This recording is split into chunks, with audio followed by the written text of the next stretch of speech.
साथियों, स्वागत है आपका आपके अपने YouTube चैनल कैरियर मेकर्स में।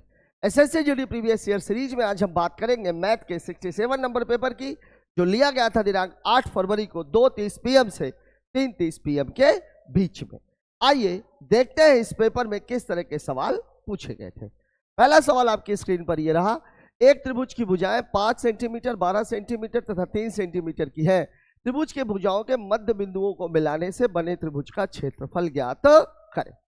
बहुत ही बढ़िया सवाल कहा जाएगा, मतलब अभी तक ऐसा सवाल नहीं आया है। पहली बात, 5, 12 और 13 आपको पता होनी चाहिए कि ये मामला ट्रिपलेट का है, और अगर मामला ट्रिपलेट का है मतलब ये जो त्रिभुज है ये समकोण त्रिभुज है। मतलब मेरे कहने का ये हुआ, ट्रिपलेट में क्या लगती है? पाइथागोरस प्रमेय।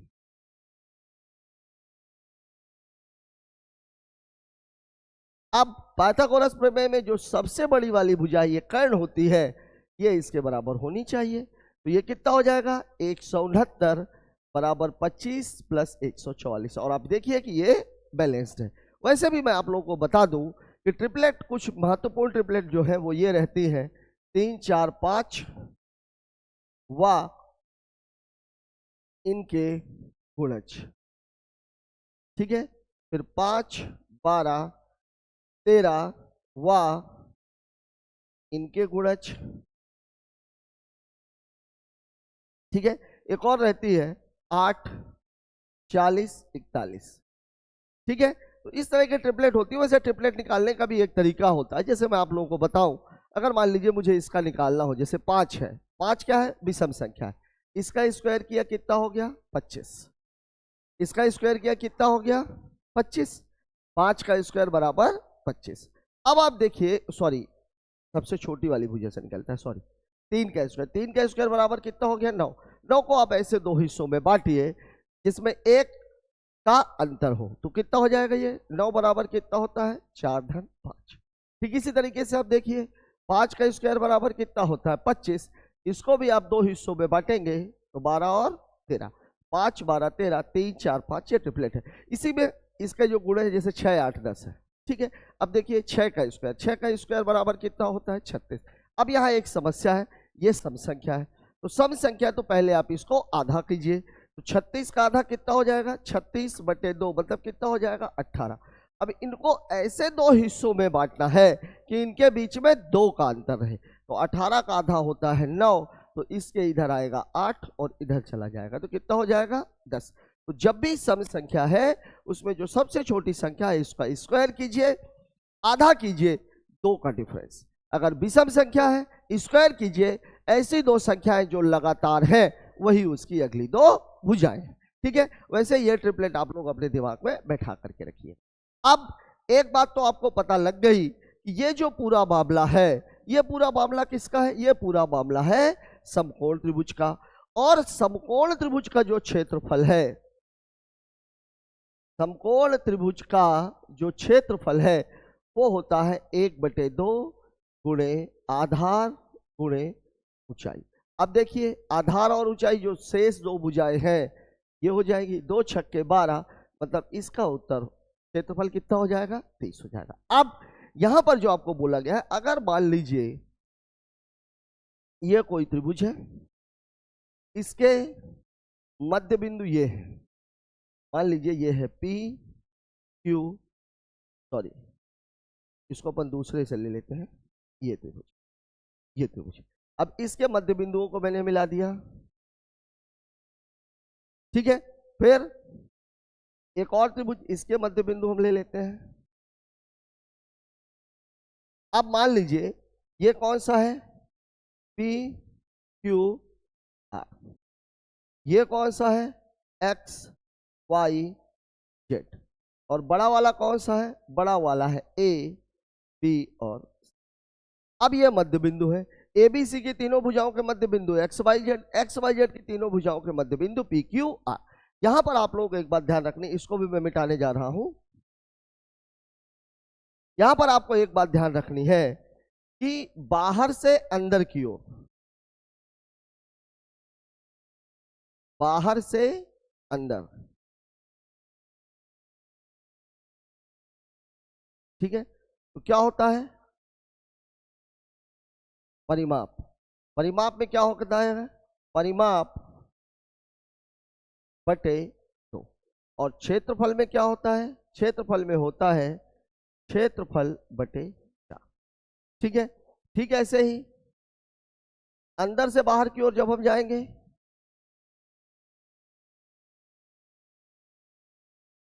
अंदर से बाहर की ओर में परिमाप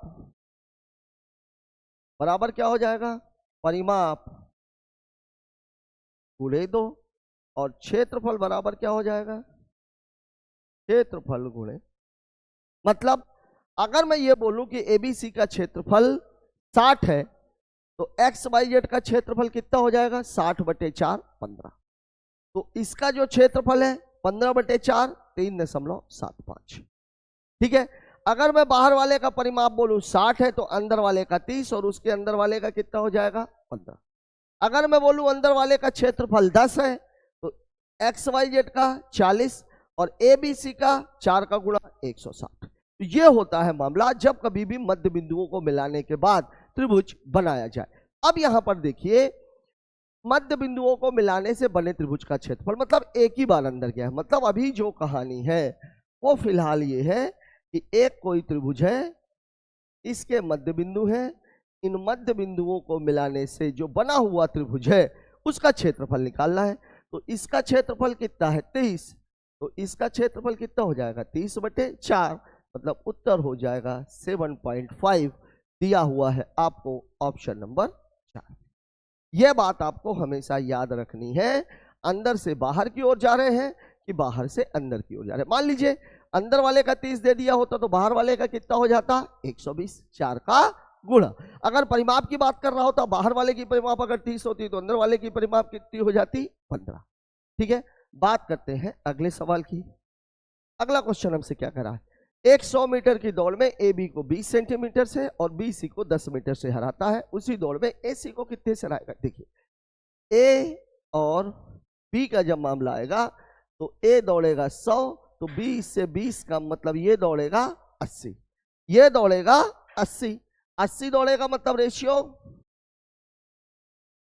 अब इसका रेशियो कितना हो जाएगा 0 से 0, 2 पंचे 10, 2 चौके 8, मतलब इसका रेशियो 5:4। यही रेस जब बी और सी की होती है तो बी सी को 10 मीटर से, मतलब ये 100 तो ये 90, 0 से 0 कैंसिल। अब देखिए इन दोनों में कॉमन क्या है बी, बी की वैल्यू यहाँ पर 4, यहाँ पर 10, 10 और 4 का एलसीएम कितना हो जाएगा 20, मतलब यहाँ कितने का गुणा 5 का, यहाँ कितने का गुणा 2 का, मतलब A is to B is to C बराबर कितना हो जाएगा, ए की वैल्यू 25, बी की वैल्यू 20 और सी की वैल्यू 18। इन दोनों के बीच में अंतर कितने का है 7 का। कब, अगर रेस 25 मीटर की हो तो इन दोनों के बीच फर्क कितने का है 7 का। अगर 25 मीटर की रेस हो गई तो ये 7 मीटर से हराएगा। अब ए कितना दौड़ रहा है 100, मतलब यहां कितने का गुणा है, या इसको ऐसे भी कह सकते हो आप, ये 25 है, ये कितना है 100, काटेंगे तो ये 1 तो ये 4, 1 बराबर 4, बस इस 7 में आप 4 का गुणा मार दीजिए, उत्तर आ जाएगा 28 मीटर दिया गया है ऑप्शन नंबर 1। ठीक है, सिंपल सा क्वेश्चन है, आप पहले निकाल लीजिए। अब चूंकि ए और सी के बीच का मामला था, मामला आपसे पूछा किसका क्या है ए और सी का। देखिए ए दौड़ रहा है 25 तो बी दौड़ रहा है 20 तो सी दौड़ रहा है 18, मतलब 25 मीटर की रेस में ए सी को 7 मीटर से हराएगा। तो रेस तो 100 मीटर की होनी, तो 25 चौके 100 तो 7 चौक 28, मतलब हमारा उत्तर हो जाएगा 28 मीटर। ठीक है, बात करते हैं अगले सवाल की। अगला सवाल, एक बल्लेबाज ने अपनी पारी में 50, 56, 52, 48 और 78 रन बनाए, 60 का औसत प्राप्त करने के लिए छठवीं पारी में कितना स्कोर बनाएगा। देखिए 60 का औसत मतलब हर पारी में उसके 60 रन होने चाहिए। छठी पारी में अब उसको 60 से ज्यादा बनाना है कम बनाना है ये देख लेते हैं। देखिए यहां पर मामला कितने का है, पहली पारी में 50, 56, 42, 38, 78 और अगली पारी में मैं मान लेता हूं कितना बना रहा है 60। अब आप देखिए ये 60 से कितना कम है, ये 60 से कितना कम है, तो ये 60 से कम है 10, ये 60 से कितना कम है 4। ठीक है, या ऐसे कर सकते हो आप, इसको 60 करने के लिए धन 10 की जरूरत है, इसको 60 करने के लिए धन 4 की जरूरत है, इसको 60 करने के लिए धन 18 की जरूरत है, इसको 60 करने के लिए 22 की जरूरत है, और इसको 60 करने के लिए 18 घटाने की जरूरत। ये है मामला, ये है आपका मामला। अब देखिए 18 से 18 कैंसिल हो गया, ठीक है। अब बचा कितना, 10 4 14, 14 और 22 36, 14 और 22 36। बस इतने रन उसको और चाहिए, मतलब छठी पारी में उसको कितने रन बनाने पड़ेंगे, 96 रन। मतलब कितना हो जाएगा, ऑप्शन नंबर 3। सवाल को मैंने कैसे लिया है, सवाल को आप बेसिक से भी लगा सकते थे। सवाल को बेसिक से लगाने के लिए देखिए, अगर 60 का औसत चाहिए उसको 6 पारी में, मतलब इतने रन चाहिए, तो 50 धन 56 धन 42 धन 38 धन 78, ये आपको बना रखे। तो 6 2 8 8 16, 16 8 24 की 4 हासिल आई 2, 5 2 7 5 12, 4 16, 3 19 और 7 26, ठीक है। और अगली पारी में मान लीजिए उसने x बनाए, 264 प्लस x बराबर कितना है 360, तो x बराबर 360 माइनस 264, उत्तर कितना आ जाएगा 96। ये बेसिक का, ये मामला बेसिक का है। ये वाले मामले में हम ये मान लेते हैं कि 60 बनाने के लिए अभी उसको और कितना चाहिए है, तो यहां देखिए 60 बनाने के लिए उसको 10 रन चाहिए, इसको यहाँ 4 रन चाहिए, यहाँ 18 रन चाहिए, यहाँ 22 रन चाहिए। यहाँ वो 18 रन ज्यादा बना चुका है, 18 कम भी बनाता तो काम चल जाता, और यहाँ का औसत हम 60 ही मान लेते। अब आप देखिए इसको किया तो उसको 36 रन और चाहिए, अगर ये 36 रन बना दे तो यहाँ का मामला भी 60-60 हो जाएगा। तो यहाँ का 60 और इधर को मेंटेन करने के लिए 36, मतलब उत्तर कितना हो जाएगा 96, ठीक है। बात कर लेते हैं अगले सवाल की। अगला क्वेश्चन हमसे क्या कह रहा है, एक बंद बेलन का आधार व्यास 20 सेंटीमीटर है, ऊंचाई 11 सेंटीमीटर है, कुल पृष्ठीय क्षेत्रफल, संपूर्ण पृष्ठ का क्षेत्रफल किसका, बेलन का निकालना है। तो जो कुल पृष्ठीय क्षेत्रफल होता है बेलन का वो कितना होता है 2 पाई r प्लस h। अब देखिए d बराबर कितना दिया हुआ है, d बराबर दिया हुआ है 20, मतलब r बराबर कितना हो जाएगा 10 और h बराबर कितना हो जाएगा 11। बस इसको उठा के पेस्ट कर दीजिए, वैल्यू क्लियर कर दी हुई है, मतलब पाई का मान आपको रखना है, ठीक है। तो 2 गुणे 22/7 गुणे 10 और 10 धन 11, मतलब 2 गुणे 22/7 गुणे 10 गुणे 21, 7 त्रिक 21, 22 दूनी 44, 44 त्याई, 3 चौके 12, 3 चौके 12, 1 13 और 1 0, उत्तर हो जाएगा 1320, दिया हुआ है ऑप्शन नंबर 2 में, ठीक है। कुछ नहीं करना, आर भी दिया है, एच भी दिया है, संपूर्ण पृष्ठ के क्षेत्रफल का फॉर्मूला लगा देना है, आर और एच की वैल्यू को पेस्ट कर देना है, ठीक है। बात करते हैं अगले क्वेश्चन की। अगला सवाल हमसे क्या कह रहा है, नंबर सिस्टम का क्वेश्चन है और डिविजिबिलिटी का क्वेश्चन है। जब कभी भी इस तरीके का मामला आए जहां पर आधार समान है, घात अलग अलग है और बीच में जो चिन्ह है वो चिन्ह किसके लगे हुए हैं, धन या ऋण के, तो एक बात आपको हमेशा याद रखनी है, सबसे छोटी घात वाली संख्या को कॉमन ले लेना है, ठीक है। मतलब यहां जो आपको दिया गया है 3 की घाते 5, 3 की घाते 6, 3 की घाते 7 और 3 की घाते 8, इसकी डिविजिबिलिटी निकालनी है, इसी की डिविजिबिलिटी निकालनी है। अब आप देख लीजिए, अब यहां आप देखिए सबसे छोटी घात वाली 3 की घाते 5 है, अगर मैं इसको कॉमन ले लूं तो यहां से बचेगा 1, 3 की घाते 1, 3 की घाते 2 और 3 की घाते 3। अब देखिए 3 की घाते 5, 1 धन 3 धन 9 धन 27, 27 1 28, 3 31 9 40, मतलब 3 की घाते 5 गुणे 40, और 40 को अगर अपन तोड़े तो कितना हो जाएगा, 3 की घाते 5 गुणे 2 गुणे 2 गुणे 2 और गुणे 5।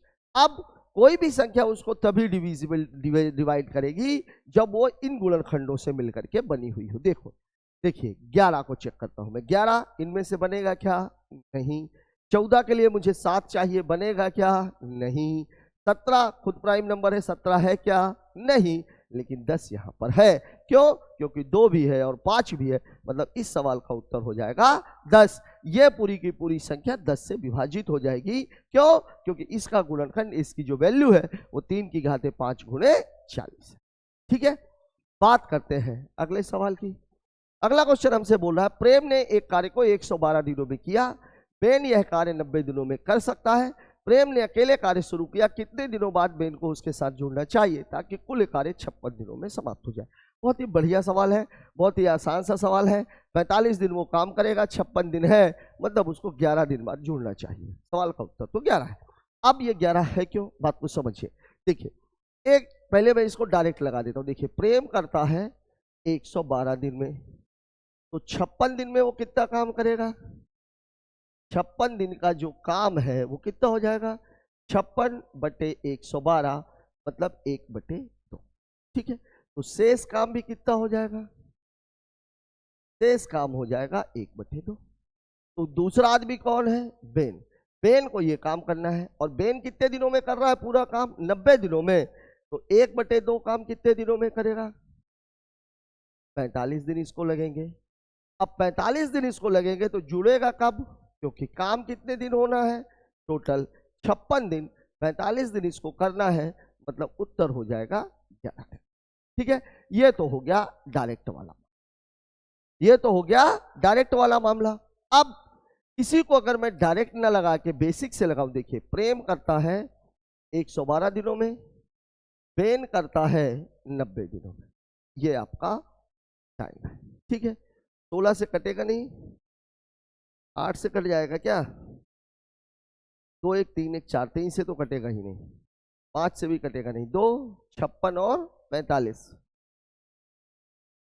कितना हो जाएगा? ये 2 गुणे 56 गुणे 45। ठीक है, ये वर्क बराबर हो गया। तो इसकी इफिशियंसी, इसमें 112 का भाग देंगे तो कितना बचेगा? 45। इसमें 45 दूनी 90, इसकी इफिशियंसी हो गई। अब ये कितने दिन काम कर रहा है? 56 दिन। तो इसका वर्क कितना हो जाएगा? 45 गुणे 56। अब देखिए यहां डाटा कुछ इस तरीके का है, ये पूरा का पूरा मामला ही बड़ा औचक सा हो गया। 45 गुणे 56 ताकि कुल कार्य 56 दिनों में समाप्त हो जाए। कितने दिनों बाद बेन को प्रेम ने अकेले कार्य शुरू किया? तो ये 45 गुणे 56 काम तो कर ही लेगा।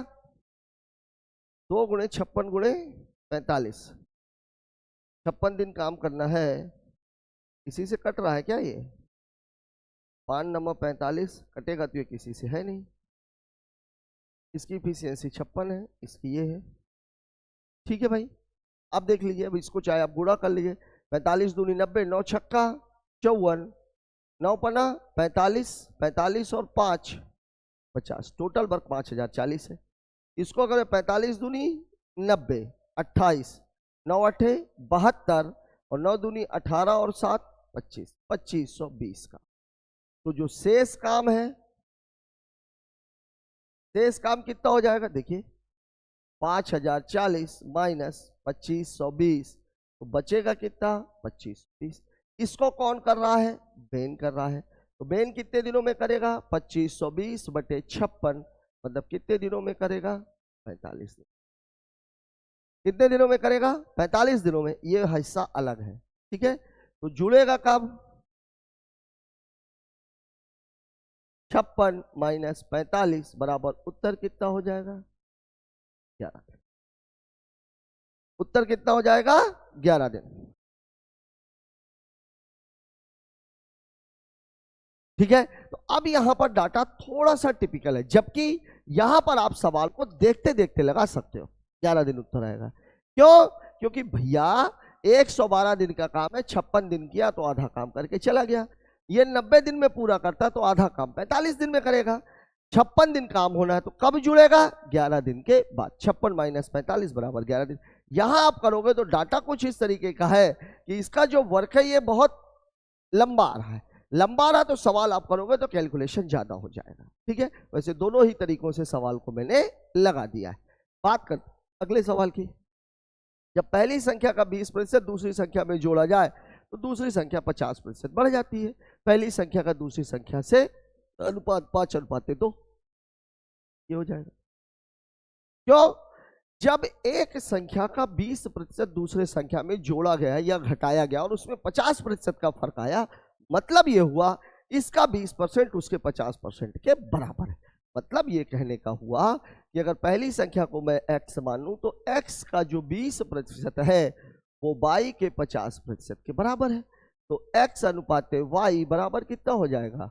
50% अनुपाते 20%, प्रतिशत से प्रतिशत, 0 से 0, मतलब उत्तर हो जाएगा 5:2 दिया गया है ऑप्शन नंबर 1 में। ठीक है, सवाल में कुछ था ही नहीं, 20% 50% के बराबर है तो अनुपात होगा 5:2 का। दूसरी से पहली का पूछा होता तो 2:5 का हो जाता। बात करते हैं अगले सवाल की। आलू की प्रति किलोग्राम दर 18 से बढ़कर 25 हो गई है। आलू के उपयोग में प्रतिशत कमी 7/25, 7 चौक 28, ये इसका उत्तर है। देखिए ये मामला कितना है, 18 से बढ़ करके इसका रेट हुआ है 25, मतलब कितने की वृद्धि हुई है? 7 की। कितने की वृद्धि हुई है? 7 की। अब यही जो 7 की वृद्धि है इसी को आपको कम करना है, लेकिन अभी पहले रेट कितना था? 18, इसलिए इसमें 7 की वृद्धि हुई, मतलब ये 18 में 7 की वृद्धि हुई थी, लेकिन अब रेट कितना है? 25। तो अगर आपको 7 कम करना है तो 25 पे कम करना है, तो जो कमी प्रतिशत है वो कितना हो जाएगा? 7/25 गुणे 100, 25 चौके 100, 7 चौक 28, ये आपके सवाल का जवाब हो जाएगा। ठीक है, बात कर लेते हैं अगले सवाल की। संख्या 10, 16 और 20 का चतुर्थ समानुपाती। चतुर्थ समानुपाती का फॉर्मूला है BC/A। ए ये है, बी ये है, सी ये है। वैल्यू पेस्ट कर दीजिए, 16 गुणे 20/10, 0 से 0 कैंसिल, उत्तर कितना आ जाएगा? 32 दिया गया है ऑप्शन नंबर 1 में। तृतीयानुपाती, चतुर्थानुपाती, मध्यानुपाती, ये तो आप बहुत सारे सवालों में कर चुके हो, मुझे लगता है कि आपको फॉर्मूले भी रट गए होंगे। ठीक है, बात कर लेते हैं अगले सवाल की। यदि एक पुस्तक का अंकित मूल्य 500 रुपए है, इसे 400 रुपए में बेचा जाए तो छूट ज्ञात करें। 100/500, ओह क्या बात है, रुपए में ही दिया हुआ है 100 रुपए। सवाल पढ़ते पढ़ते ही आप लगा सकते हो।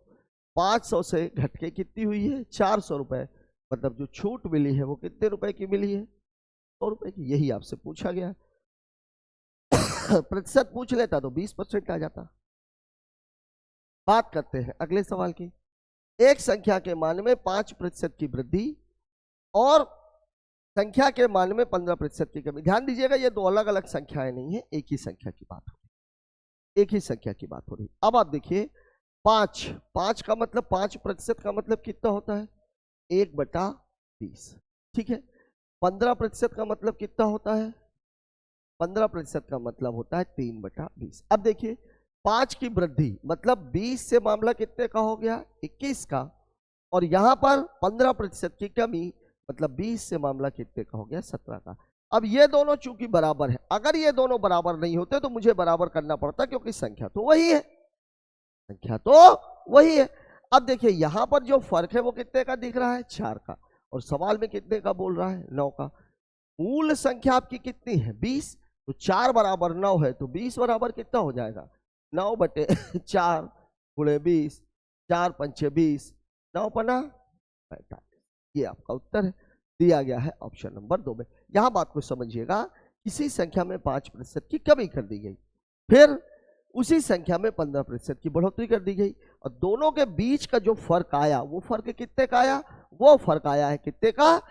9 का। ठीक है, जैसे अगर मान लीजिए मैं इसको 100 मानता तो 100 से 105 और 100 से 85, यहाँ कितने का फर्क दिख रहा है मुझे?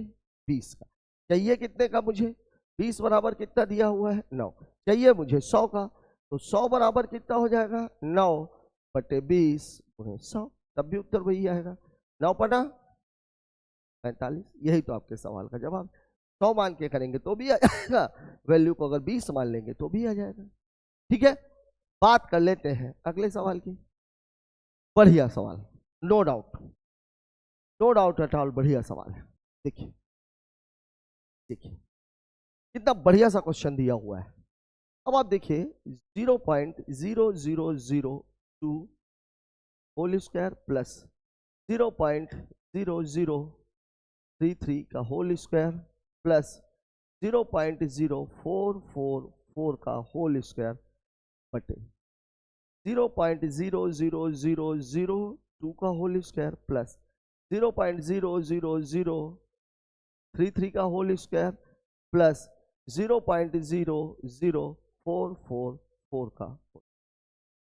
अब आप देखिए, अगर ऊपर वाले डाटा को और नीचे वाले डाटा को अगर मैं देखूं क्या दिख रहा है मुझे, ऊपर वाले डाटा को और नीचे वाले डाटा को अगर मैं देखूं तो यहाँ देखिए, यहाँ दशमलव के बाद 4 अंक है, दशमलव के बाद 5 अंक है, दशमलव के बाद 4, यहाँ भी 5, दशमलव के बाद 4, यहाँ भी 5, और सभी में 0.0 बढ़ गया है।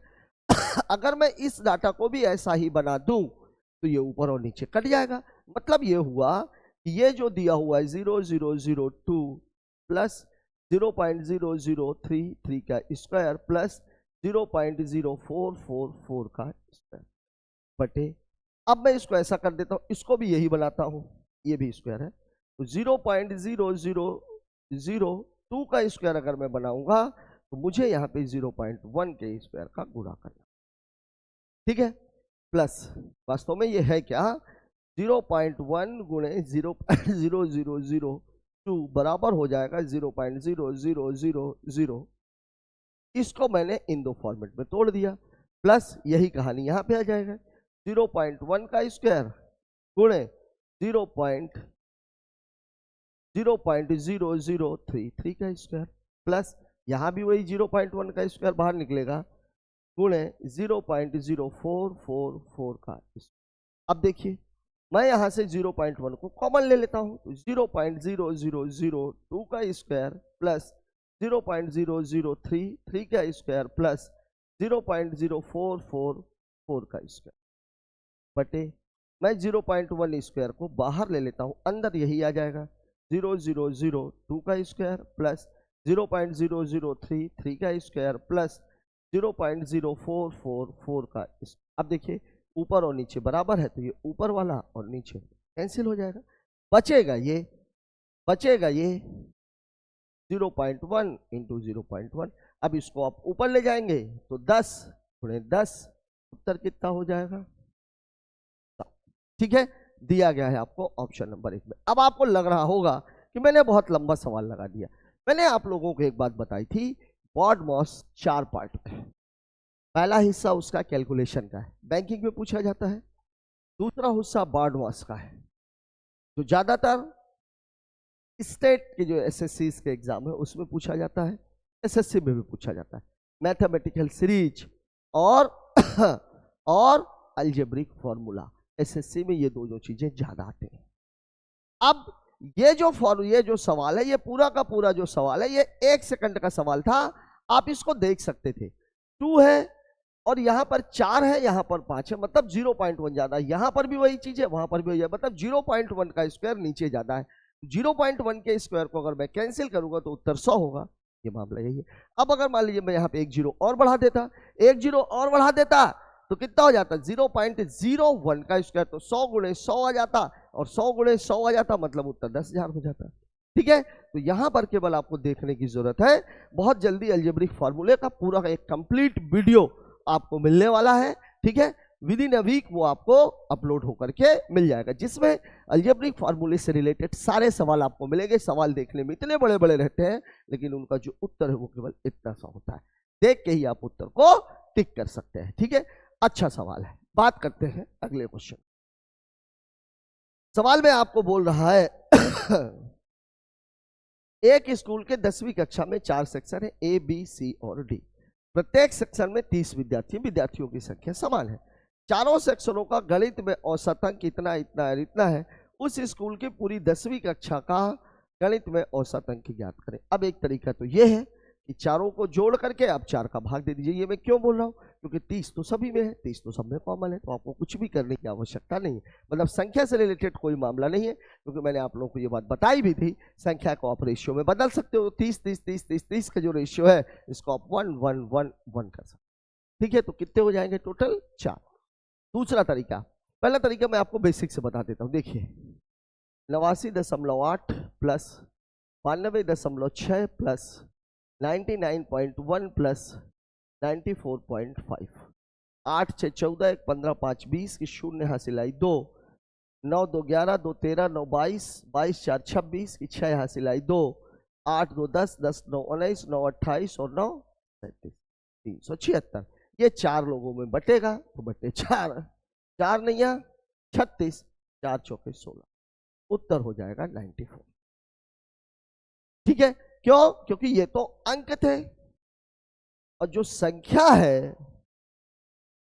है वो यहां भी 30 थी, यहां भी 30 थी, यहां भी 30 थी, यहां भी 30 थी। रेशियो निकालेंगे 1 1 1 1 आ जाएगी, कुछ करने की आवश्यकता नहीं। दूसरा तरीका ये था, ये जैसे 89.8 92.6 99.1 और 94. देखिए अगर मैं इसको देखूं अगर मैं इसको, तो इसको देखने के बाद देखिए 89 90 से कम है, ये 90 से ज्यादा है, 90 से ज्यादा है, 90 3 90 से ज्यादा है, 90 ना मान करके मैं इसको 95 मान लेता हूं। अब देखिए ये 95 से कितनी कम है? 95 95 से कितनी कम है? 90 से 1.2 कम है। 90 से 90 घटाएगा तो 0.2 आ जाएगा, तो 5 से कितनी कम हो जाएगी? ये 5.2 माइनस। ठीक है, ये वाला 93 से 0.4 और 2, तो मतलब कितना हो जाएगा? 2.4। ये वाली कितनी ज्यादा है? प्लस 4.1। ये वाली कितनी कम है? 0.5। ये है मामला, ठीक है। अब देखिए 5.2 से अगर मैं 4.1 को हटाऊं तो 41 और 11 52 होता है, 0.11। अब आप देख लीजिए 24 11 25 और 5 30, 0.30। कितना है ये? 4 में 30 आएगा, 2 1 3 4 आ जाएगा, 4 मतलब कितना हो जाएगा? -1। तो 95 में 1 घटा दीजिए तो उत्तर कितना हो जाएगा? 94। वैसे इस तरीके का इस्तेमाल कोशिश करनी चाहिए कि जब दशमलव वाले हों तो आप इस तरीके का इस्तेमाल ना करें। क्यों? क्योंकि यहां पर अगर आप इस तरीके का इस्तेमाल करेंगे तो कैलकुलेशन ज्यादा हो जाएगा। तो बेहतर तरीका हमारा बेसिक वाला है, जोड़ा और। अब यहां पर अगर मामला ये 30 विद्यार्थी नहीं होते तब थोड़ा सा मामला टिपिकल हो जाता। तब हम ये करते कि बीच वाले को औसत मानते, फिर जो ज्यादा कम होता उसको डिस्ट्रीब्यूट कर देते। ठीक, बात करते हैं अगले सवाल की। एक वस्तु क्रमिक छूट की 2 योजनाओं 25% और उसके बाद 30% तथा 25% उसके बाद 20% में उपलब्ध है। दोनों योजनाओं के विक्रय मूल्य के बीच का अंतर 75 रुपए है, तो वस्तु का अंकित मूल्य ज्ञात करें। ठीक है, 25 30 25 और 20, तो 25% तो यहां पर कॉमन ही है। अब अगर हम पहले वाली स्थिति की बात करते हैं, मतलब मैं बात कर रहा हूं, देखिए 2 स्थितियां हैं, 25% और 30%। दूसरी स्थिति कौन सी है? 25% और 20%। अब यहां पर जो हमें छूट मिली है वो कितने की मिलेगी? A + B minus AB upon 100। यहां पर जो छूट मिलेगी 25 + 20 माइनस 25 गुणे 20 बटे कितना? 100। देखिए 0 से 0 कैंसिल, 0 से 0 कैंसिल।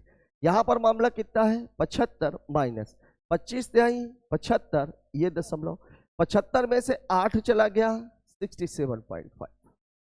यहां की छूट ये है। यहां पर 55 था यार, ये क्या कर दिया मैंने?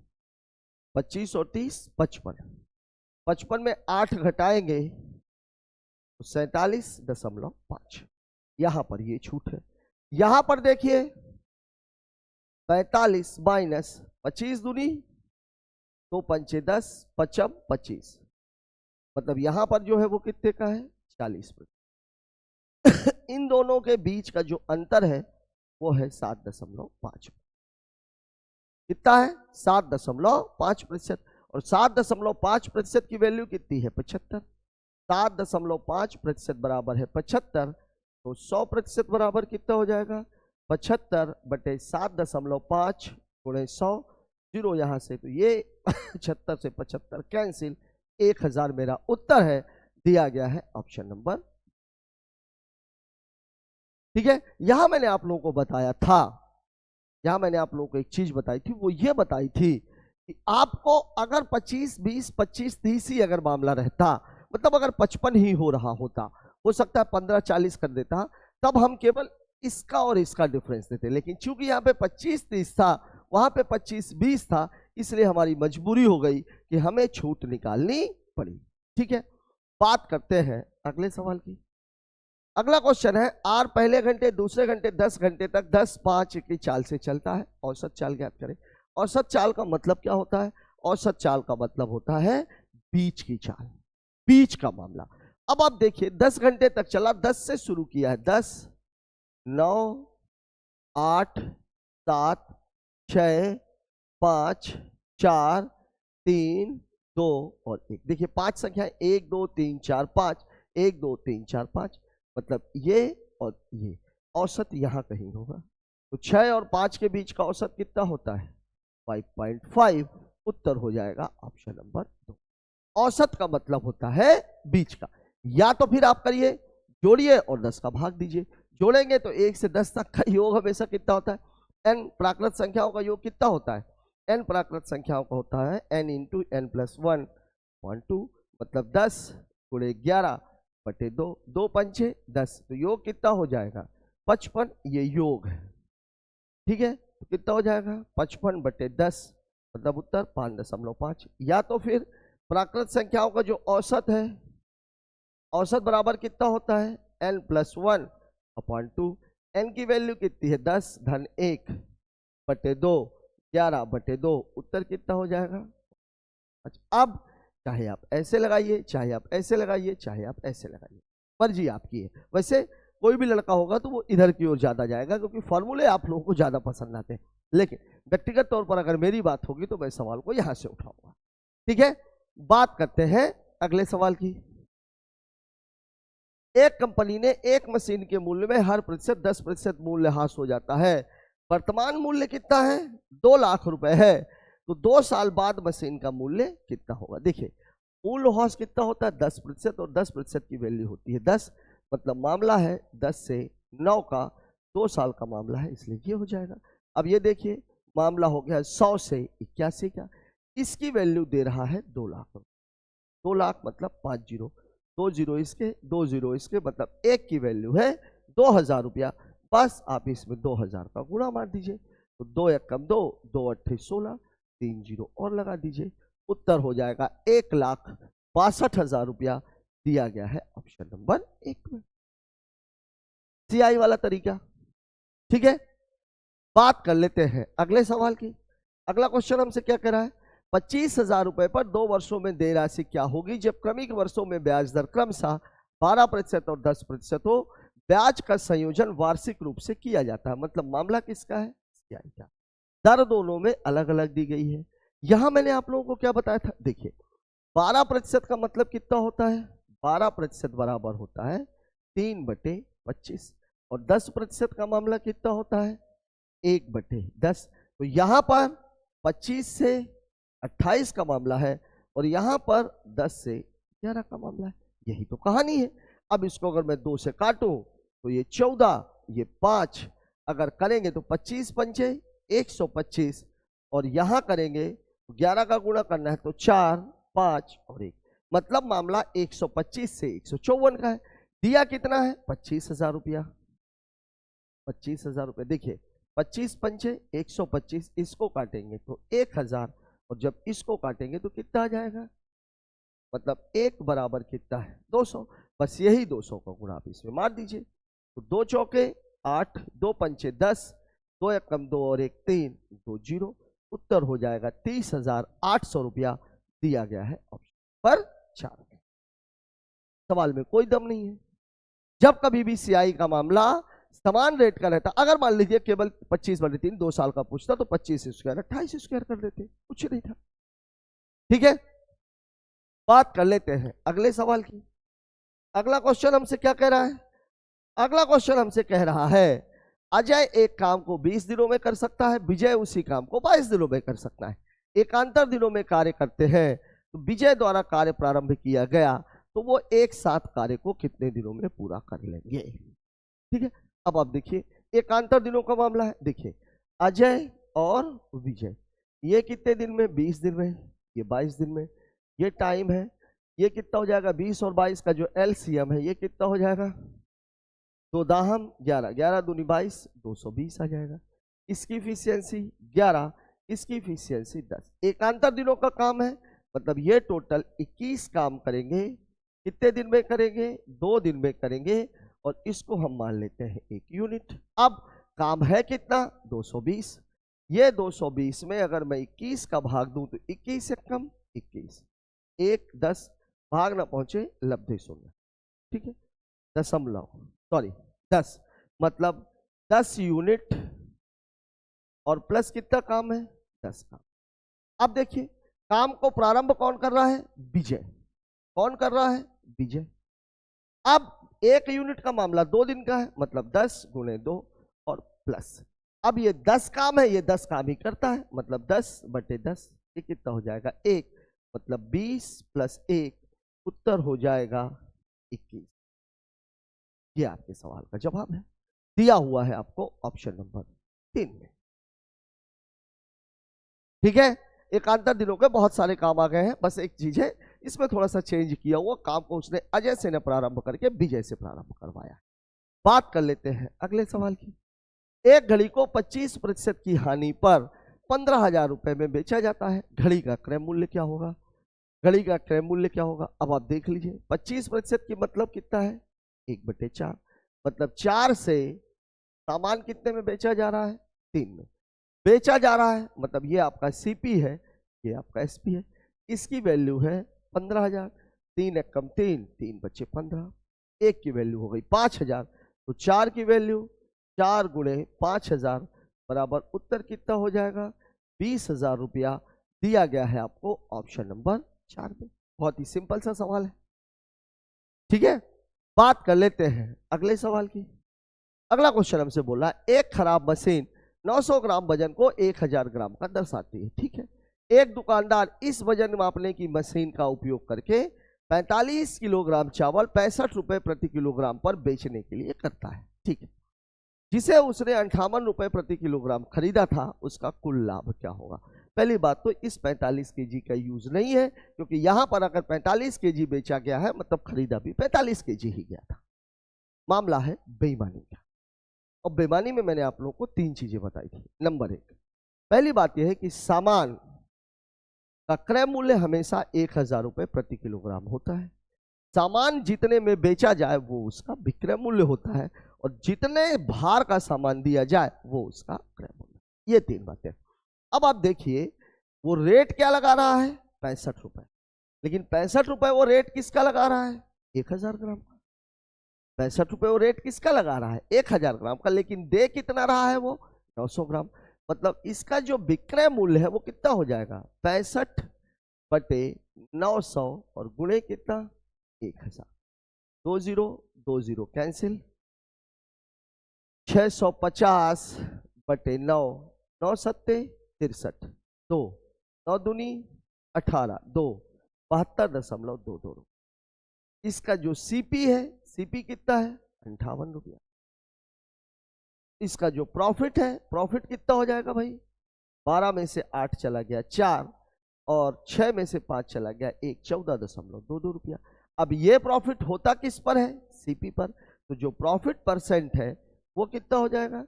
14.22/58 गुणे 100, 20 इसके ये हटा दीजिए, 1422 में 58 का भाग देना है। या मैं एक काम कर, 2 2 4 4 8 1 9, 8 5 2 से तो कटेगा ही, ये 29, 2 सत्ते 14, 711/29। अब आप 711 में 29 का भाग दे दीजिए।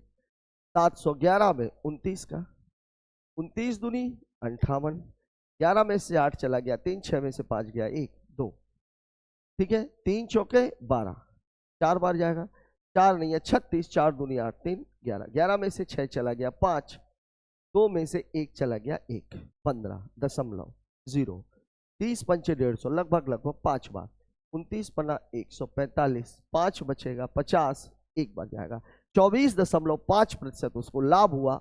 यह है आपका ऑप्शन नंबर 2।